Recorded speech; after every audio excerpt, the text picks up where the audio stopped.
We spend all year taking care of our minds, our emotions, our souls, and our bodies. But what about your vagina? Yes, today's episode is all about pussy health. All right, she's not a pocket pussy, but she is a puppet. There's a little vulva puppet for you today as we talk about the health of your vagina and what that means and what that looks like, especially throughout different times of the year, but especially right now because it's almost the holiday season, it's the festive season. You're drinking, you're eating everything, you're having so much fun, and sometimes that can lead to some discomfort in our third quadrant of our body, in our lower extremities. And I just want to give you some tips and some tricks and some advice as to what you need to be aware of, along with some home remedies to make sure she stays in her prime performance place. All right, so let's talk about that. So when I'm talking about your pussy health, essentially one of the things that I want you to be aware of is the pH of your vagina. Okay, so pH, which stands for the potential of hydrogen, is a way to describe how acidic or how alkaline a substance or a thing is. Okay, so the scale of which the pH works is from 1 to 14. 1 being very acidic, 14 being very alkaline. So when we're thinking about acidic things, let's think about it in the framework of food, okay? So food, highly acidic foods are things like pickled vegetables, but also things like sugary foods and cheese and meat proteins and all of those things that you're gonna be eating a lot of during this festive holiday season right now, right? You're gonna be going to these parties, you're gonna be eating all the cookies, you're gonna be getting in on all those cheese trays because why wouldn't you? You're gonna be eating all those cured meats, and you're gonna be eating all the pickled vegetables. So you're gonna have a big influx of acidic foods in your body during this holiday season. Whereas alkaline foods are things more like apples, almonds, mushrooms, leafy greens, carrots, and garlic, okay? All of those things are highly alkaline. And the thing is that your body actually wants to be slightly more alkaline because alkaline, and when your blood needs to be alkaline, it will literally do anything that it needs to do to return back to homeostasis, to maintain an alkaline blood level. But your body wants to be more alkaline because when you are more alkaline, you are actually promoting better healing, faster and better healing in your body, okay? So for the purposes of us today, we are talking about, though, your pussy, hey. And here's the thing, even though your body wants to maintain alkalinity and your blood also wants to be more alkaline, she is slightly more acidic. I know, crazy, right? Slightly more acidic. She is slightly more acidic. And her pH is actually at a level of about, and a healthy pH is actually at a level between 3.8 and 4.5. Anywhere in and out of that range, and we're going to have some challenges with her, okay? She's not going to be happy because your pussy's pH demonstrates its health, okay? It demonstrates its health and where you're at. And the pH levels of your pussy actually are affected by a few different things. So first of all, your gut health, right? Your gut health will affect your pussy health. Your, whether you're menstruating or not, your menses. So when you're bleeding or not, will actually also affect the pH of your vagina because your blood is more alkaline, right? Remember we talked about your body wants to be alkaline, your blood wants to be alkaline. So when you are bleeding, you're actually shifting the pH slightly in your vagina from being acidic to being more alkaline, okay? Also, external irritants. External irritants will also affect or impact the pH level of your vagina. So things like tampons, things like the kind of lube that you use, even semen. I feel like it's like Mother Nature's biggest joke that like, a vagina, a pussy is acidic, but semen is alkaline? It's really interesting, right? So like, the whole science behind all of that is really interesting, because here's the thing, because then you're probably thinking, well, if my vagina is acidic, but semen is alkaline, how am I even getting pregnant? How is this even a problem for me? And it's because semen is a sneaky little bugger. And let me give you a quick tip and information about that. Because the vagina is actually more acidic, what semen will do is actually it will globule. It will coagulate, essentially, right? So it gets like globular, right? But what it does is that it mixes with your vaginal mucus that is located in the anterior fornix, right above this, right around the cervix, in the back of your vagina. And that stuff is actually alkaline. So as the semen sits in you, a lot of it comes out, but as some sits in you, there's a protein that actually becomes activated in the semen that starts to break it down, because it's like, oh, I'm safe here. I can do things here now, right? And it'll start to break it down. And that's what actually starts to make it a little bit more liquidy and be able to access through your cervix and boom, get into your uterus, and then you're pregnant. But I digress, because your vagina is healthiest when it's actually maintaining a pH that is more acidic in comparison to the rest of your body. And the reason why that's important is because your vagina is a self-cleaning oven. It wants to make sure it's clean. It wants to get shit out that doesn't belong. All right? But because it's a self-cleaning oven, what it needs to do is make sure that unwanted or harmful bacteria isn't able to grow in it. Okay, so things like semen need to be alkaline, or things like antibiotics can mess with the pH of your vagina. Things like douching, which is one of the worst things you can absolutely do. There's really not a lot of reasons that you should be douching or putting in scented fragrance things inside of you. There's some medical reasons, and for those reasons I suggest you highly talk to your medical doctor about this.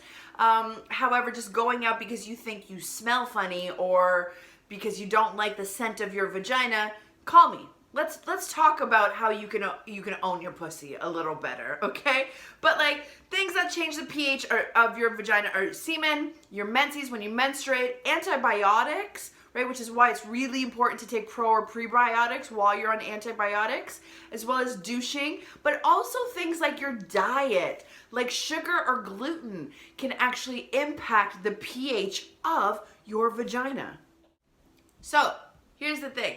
The good news, like I said, your vagina is a self-cleaning oven. It likes to maintain the integrity of its vaginal flora, right? It likes to be healthy. So things like probiotics are really good for you, or fermented foods like sauerkraut or yogurt, right, are really good to eat. Really good to eat. And I'm going to specify as to why eating it versus inserting it could be, there's a big difference between what you're doing. But if you are eating a balanced diet that includes probiotics or probiotic rich foods like fermented foods like sauerkrauts or kimchi or any of those delicious types of things, generally speaking, it will help maintain a healthy gut. Your gut will be healthy, therefore your vagina will most likely be and maintain its health as well, and its healthy pH levels. But what are some tips, okay? What are some tips as to how to maintain a healthy pH? All right, so first tip is use condoms, especially if you are with multiple or new partners, right? You will want to use condoms because what they're doing is introducing different bacteria in your body that you may not actually be used to, and your vagina will react. I'm really sensitive, right? Like, I'm sure you can be really sensitive too, and and things happen when you are with a new partner or with a new lover, or you're introducing a new toy or using a new lube or doing any of that kind of stuff, right? So at first, it may be beneficial to use condoms in order to help maintain the pH balance of your vagina. Secondly, take probiotics. We've talked about that a lot today. Taking probiotics will help you maintain healthy pH levels of your vagina. Third thing, don't douche. Don't be a douche and douche. Your vagina is a self-cleaning oven. It cleans itself. But like, you want to clean yourself, right? We want to be hygienic. So one of the things that you do is you just wash yourself with mild soap and water externally in the shower or with a little bidet. I love a hot bidet. I think those things are really, really great. But mild soap, warm water, boom, you're clean. That's all she needs, all right? Fourth, we're on number 4, is eating yogurt or pickled foods because they offer beneficial bacteria. Here's the thing though. There's a lot of people and a lot of information that says that you can put yogurt inside of you. And I'm not going to completely debunk it or demythicize it because you know what? For some people it works. However, it's because of the kind of yogurt that they're buying. So if you're going to the store and you're buying like Astro or like Activia because it says it has probiotics in it, and then you're putting that inside your vagina, that's wrong. That's really, really wrong. So the reason why you don't want to put yogurt necessarily inside of you is because of the sugar content. And what does sugar like to feed? Yeast. And one of the things that we are trying to avoid in our vaginas is yeast and candida and all of that good stuff. So sugar feeds the yeast. So for those of you who seem to all of a sudden have a big disruption of yeast infections during this time of year, it may be because you're consuming a lot of sugary alcohols, right? You're eating a lot more sugar, chocolates and sweets and all of that good stuff.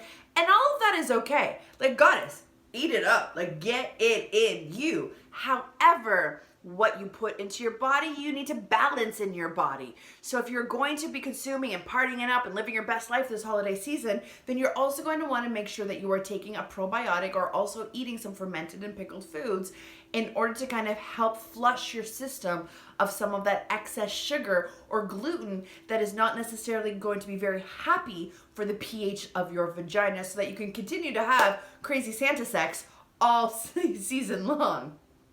All right, so that's just a few tips for you to remember. So, what though are some at-home remedies? This is the Everyday Goddess. The Everyday Goddess is all about empowering your health in your hands, living an unapologetically passionate life, putting you in control or in power of who you are. So because of that, I often like to also supply some at-home remedies or natural ways that you can kind of help your vagina along, right? Keep her happy. We like to keep her happy and smiling, and things that you can do naturally on a regular basis in order to maintain her pH. So first thing is that you want to increase your water intake at this time of year, not only because it's really dry inside and outside everywhere, but because water helps flush your system. So you want to make sure that you're increasing your water content. Also, you want to increase your vitamin C. And it's really funny because you want to increase your vitamin C not because it actually helps support your immune system, but also because it helps support your immune system, kind of gives it a little power punch. But because vitamin C is actually a water-soluble vitamin. So when you take too much, you just pee it out. But here's the thing, if you are prone to UTIs, it has been noted that increasing your dosage of vitamin C can actually help flush your urethra and kind of help along get that bacteria out of you a little bit easier and help ease the symptoms of a UTI, for example, right? Which is bacteria that get stuck in your urethra. So increasing your vitamin C dose substantially could actually help with some of that stuff. Number 3, coconut oil. I love coconut oil on my pussy. I don't care what people say. I've given you the science before. It's okay for some of us. It's not okay for all of us. That's just the science of it. You just need to learn if it's good for you or not, right? Coconut oil makes me feel good, makes my pussy feel good, and she tastes amazing. So like, you know what? If you want to do it, do it. If you don't want to do it, do it. But a little bit of coconut oil or some olive oil just down there just to keep her feeling fresh and delicious and juicy. Get it in you, okay? Third thing, garlic. I know, garlic. Here's the thing, okay? Some people will say you can't put garlic in your pussy because garlic is alkaline, right? Your vagina your pussy wants to stay acidic. So not necessarily unless you are having a challenge such as a yeast infection, do you ever actually want to put garlic in your vagina, especially as you ease through your symptoms of a yeast infection, whether you're about to like go see a doctor or go get an over-the-counter remedy, right? Cutting up a clove and sticking it in you might actually help just ease some of the symptoms until you actually seek some medical treatment. All right, I've done it. It's totally fucking fine. I feel like I'm like burping lasagna all day, but it's delicious, so whatever.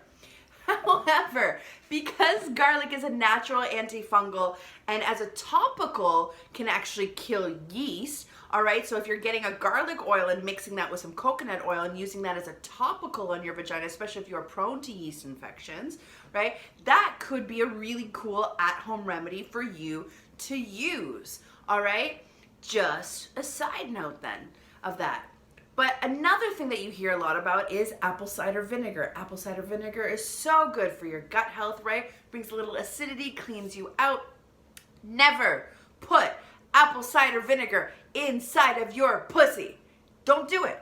Don't put apple cider vinegar inside of her. She doesn't want it. You're not going to feel good. No one's going to be happy about it. I'm telling you right now, don't do it. All right? And it's because it is not vagina friendly. She is too acidic and will burn and it won't feel very nice. All right? It just won't, and it'll like take out a lot of the moisture out of her, and she doesn't need it. She doesn't need it. But then that brings me back to yogurt, okay? Eat your yogurt. Eat your yogurt. Putting yogurt inside of your vagina is not necessarily a really good thing because of the sugar content. And yeast loves sugar. And if you're already intaking a big amount of sugar this holiday season, then you're going to want to stay away from putting sugar inside of your vagina to continue to lead to more problems. It could actually exacerbate some of the problems if you are not doing it properly. So eat the Activia, eat the probiotics, but don't put them inside of you. Go and see the attention of a medical doctor to help and support you through your easing some of those symptoms and relieving yourself some of those symptoms, right?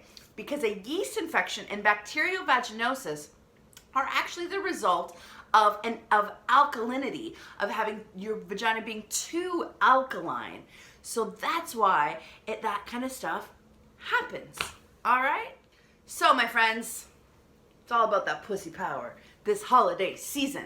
So be aware of how you are taking care of yourself as you are celebrating and loving up on each other and living your best life. But just be aware that she has something to say about it. So take care of your gut, take care of her, and happy holidays. Get your hearts up, goddesses. I love you, I love you, I love you.